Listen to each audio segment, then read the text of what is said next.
good friend Whitney got her master's here in Edinburgh, so she had several recommendations for us, and we're going to follow some of those today.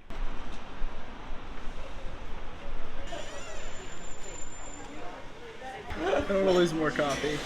All of my precious cream is gone. It's been a bit of a struggle.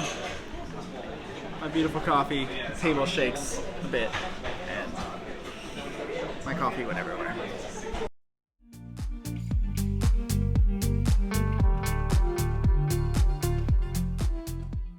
Okay, so the Royal Mile starts up the hill, or the bluff, at Edinburgh Castle and continues down about a mile, a little over a mile, to Holyrood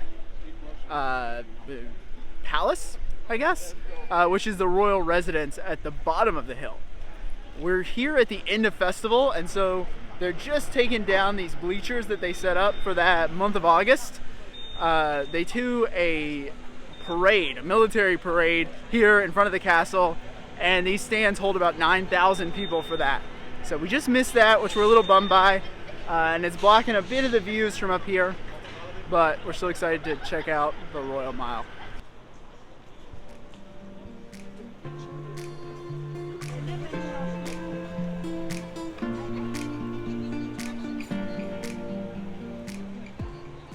So we're passing Gladstone's land now, which was an original 17th century tenement. Back in the 17th century, Edinburgh was actually the most densely populated city in Europe. And that was in part because everyone lived along this Royal Mile. And so they built up instead of out. So they had 11-story skyscrapers at the time, where poor people would live in the attics and the basement, and then people with more means would live in kind of the middle floors. And that was really unique for Europe, where in most places the wealthy and the poor lived in completely different areas and completely segregated lives. So it's kind of an interesting thing about Edinburgh and its history.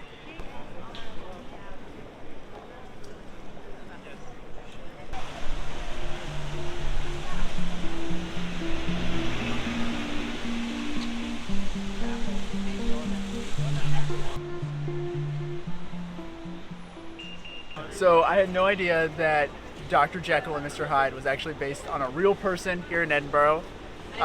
Bishop, what's his name? William Brodie. William Brodie was a locksmith by day and a burglar by night. And he was actually hung in a spot near here. Hanged, according to Rachel. He was hanged, not hung. And another ironic thing, he was actually the one who designed the gallows.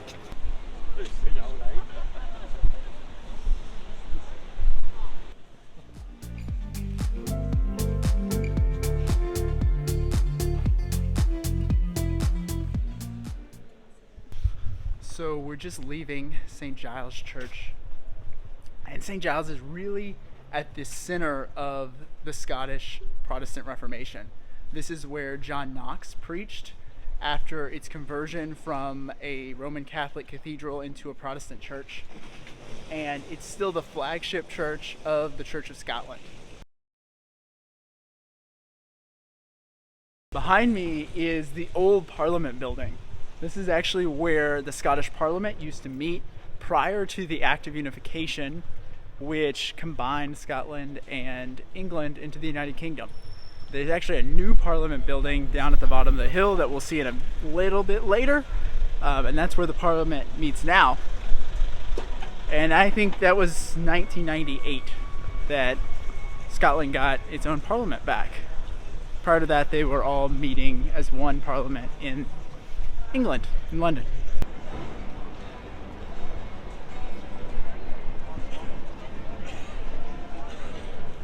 We aren't exactly sure why someone put a cone on top of Adam Smith's head, but I think it's some sort of artistic protest. Kind of interesting.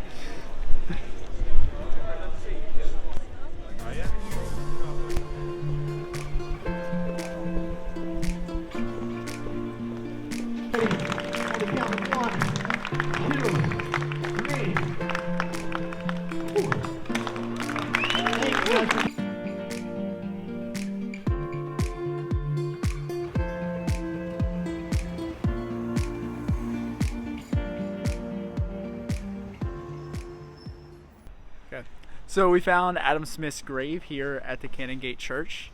We saw a statue earlier. There's a lot of really famous philosophers and scientists and engineers from Edinburgh. And it all kind of goes back to John Knox, who was the Protestant reformer who really championed universal education here so that everyone would be able to read their Bibles. And so that led to the Enlightenment really hitting Scotland and Edinburgh in particular significantly earlier than other European cities. Okay, so we decided to stop by the campus of the University of Edinburgh. I just love visiting college and university campuses as we travel. There's just something about the vibe of a campus, and I guess that's why I chose to spend almost a decade at university campuses myself. So it's just a beautiful campus, great institution, and I love getting to spend some time exploring it.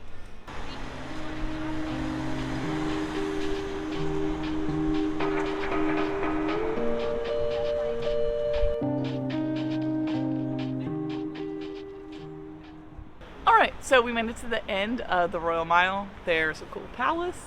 Basically, there's lots of castles and palaces. Seems like everywhere in Scotland.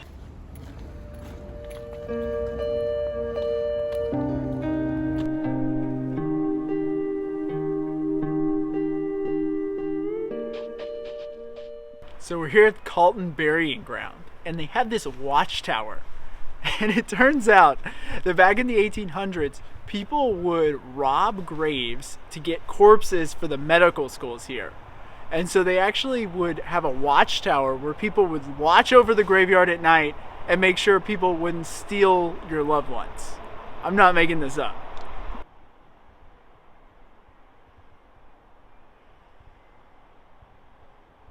So the clouds in the distance look a little ominous, but we were already halfway up Calton Hill. Calton Hill. So we're gonna go on up and we'll see if we get caught there in the middle of a thunderstorm.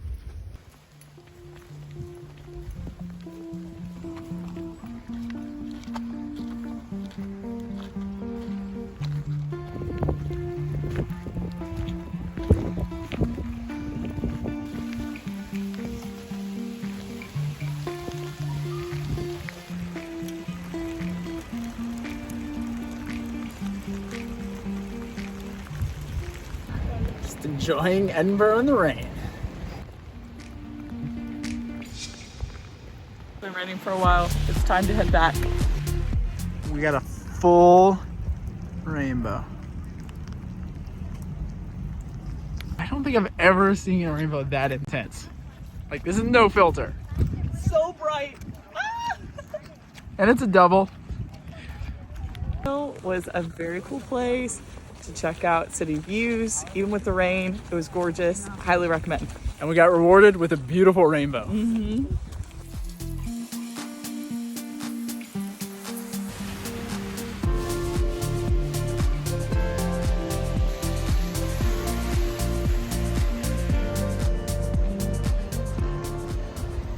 It's raining. It's always raining. We had a couple nice hours of sunlight, and now it's raining again. So, trying to figure out what we're gonna do next.